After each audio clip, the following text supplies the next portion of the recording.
The phone screen glowed like a beacon in the dark, its light searing my eyes as I stared at the post. He beat me. Here's proof, it read, followed by a video of my girlfriend Lila, her face streaked with tears, holding up her arm to show a patchwork of bruises, purple, angry, and unmistakably fresh. My stomach churned, bile rising in my throat. The comments below were a storm of outrage, thousands of strangers cursing my name, though it wasn't mentioned. They didn't need to know it was me. Lila's eyes, wide and accusing in the video, did that work for them? My hands shook as I pressed play again, her trembling voice filling the quiet of our apartment, where I sat alone on the couch, the air thick with the scent of her lavender perfume lingering on the throw blanket. How could she do this? We'd fought last night, sure, her voice sharp, mine louder, but nothing like this. I hadn't touched her. Not like that. Never. My mind raced, replaying the argument. Her slamming the kitchen cabinet, the clatter of dishes, her accusing me of not caring enough, of being distant. I'd shouted back, frustrated, but I'd left to cool off, walking the rainy streets until my shoes squelched. When I returned, she was gone. Now this video. This lie. My chest tightened, a mix of fury and confusion twisting like a knife. Was this her revenge? Or something worse? I scrolled through her profile, my thumb hovering over each post like a detective searching for clues. 3 days ago, a photo of us at the pier, her head on my shoulder, captioned, "Forever with you." The memory stung, the salty breeze, her laughter as we shared a greasy basket of fries. Now it felt like a script from someone else's life. Further back, subtle hints. A cryptic post about trust being fragile. A selfie with her friend Marcus, his arms slung casually around her. My jaw clenched. Marcus. Always too close, always lingering. I'd brushed it off, told myself I was paranoid. But now doubt gnawed at me, sharp and relentless. The apartment door clicked open and my heart lurched. Lila stepped in, her hair damp from the drizzle outside, her eyes avoiding mine. "You saw it," she said, not a question. Her voice flat as she dropped her keys on the counter with a metallic clink. The sound echoed in the silence, heavy with unspoken accusations. "Why?" My voice cracked, raw with hurt. "Why would you post that? You know it's not true." I stood, the phone still clutched in my hand. The video paused on her tear-streaked face. She crossed her arms, her gaze flickering to the floor. "You don't understand, Ethan. You never do." Her words were soft, but they cut. Laced with something I couldn't name, guilt? Defiance?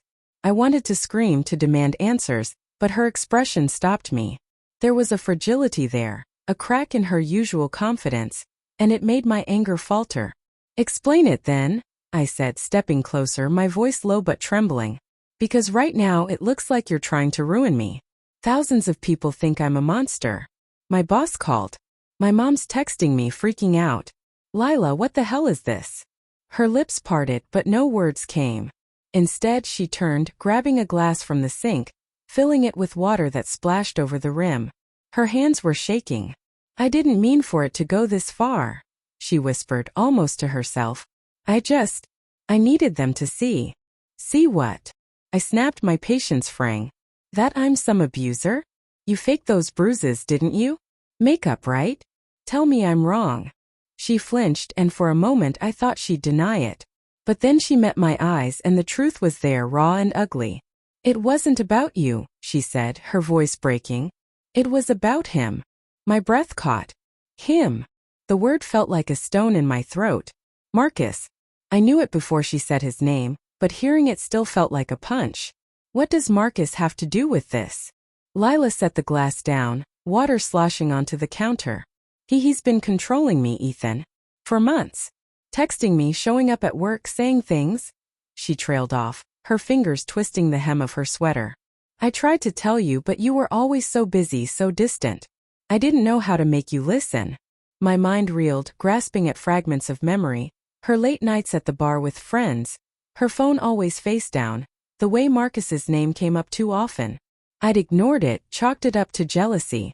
But now the pieces clicked together, each one sharper than the last. "So you posted that video to what? Get back at him? By dragging me through the mud?" "I didn't think it through," she cried, her voice rising, desperate. "I just wanted him to stop. He kept saying I couldn't leave, that he'd tell everyone about us. I thought if I made it look like someone else hurt me, he'd back off. I didn't expect it to go viral. The room spun. Her words were a confession, but not the one I'd braced for. Not infidelity, but something just as shattering. A betrayal of trust. A lie that painted me as a villain to protect her from another man's shadow. I wanted to believe her, to cling to the love we'd built. But the weight of her choices crushed that hope. You could have told me, I said, my voice barely above a whisper. You could have trusted me. I know, she sobbed, stepping toward me, but I backed away, the space between us a chasm now. I was scared, Ethan. I still am. The phone buzzed in my hand. Another notification from her post. I glanced at it and my blood ran cold. A new comment from Marcus. Lila, you know the truth. Tell them. My eyes flicked to her and I saw it. The flicker of fear, the guilt she couldn't hide. She hadn't just lied to the world. She'd lied to me about how deep this went. What's the truth, Lila? I asked, my voice steady now though my heart pounded. What's he talking about? She froze, her breath hitching. Ethan, Before she could finish, the door burst open and Marcus stood there, rain-soaked, his eyes wild. You think you can ruin me with a video? He snarled, stepping inside. Lila gasped, stumbling back, and I instinctively moved between them, my pulse racing. The air crackled with tension. The truth teetering on the edge of exposure. Get out, I said, my voice low, dangerous. But Marcus's gaze locked on Lila, and in that moment I saw it. The history between them, the secrets she hadn't told me. The betrayal wasn't just the video. It was everything she'd hidden. Every choice that led us here. As Marcus lunged forward, Lila screamed, and I braced myself, knowing that whatever came next would shatter us all.